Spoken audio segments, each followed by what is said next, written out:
सब में बात चली कि भैया सबसे पहले यहाँ मक्खन को कौन भोग लगाएगा। तो कीर्ति मैया तुरंत बोली, ठाकुर जी मनी मन सोच रहे हैं जब हम कुल देवता गोवर्धन नाथ बन सकें तो कुल देवी ना बन सकें। या मधुमंगल ने पहले बताई होती कि कुल देवी को भोग लगेगा तो मैं सखी बन के नहीं आता, देवी बन के बैठ जाता मंदिर में।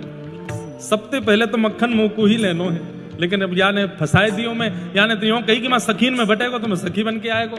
अब कहा करूं, अब इतनी जल्दी कुल देवी कैसे बनूं।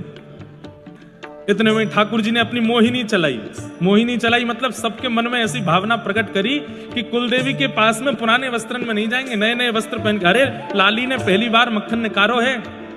तो एक बड़ी बूढ़ी आकर के बोली, अरे लाली ने मक्खन निकारो है, सब बिल्कुल सज धज के आओ, 16 श्रृंगार करके आओ, अपने अपने घरन को जाओ और 16 श्रृंगार करके मंगल गीत गाते भय लाली के हाथ के निकसो मक्खन, तब कुलदेवी के पास लेके चलेंगे।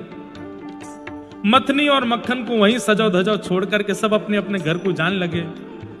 ठाकुर जी बाहर निकलवे के बहाने से गए और खिड़की से फिरते भीतर आए करके खड़े रह गए चुपचाप, कोई को पता नहीं चले। सब जब वहां से चले गए, ठाकुर जी ने मधुर मक्खन उठायो और खिड़की से लेकर के वहां से भाज गए। सबन को मक्खन चुरायो ठाकुर जी ने। आज पहली बार किशोरी जी के यहाँ को मक्खन चुरायो।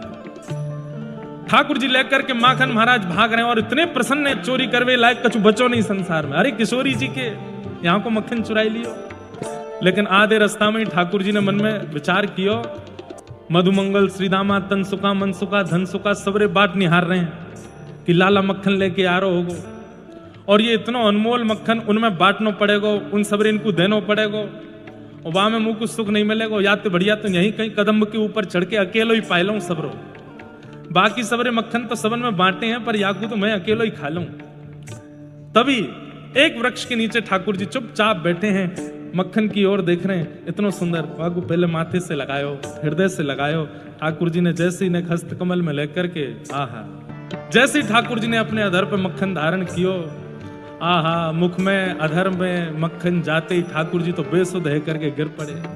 हाँ राधा हाँ श्यामा कह करके ठाकुर जी को रोम रोम श्री जी को कीर्तन करन लगो, श्री जी को स्मरण करन लगो।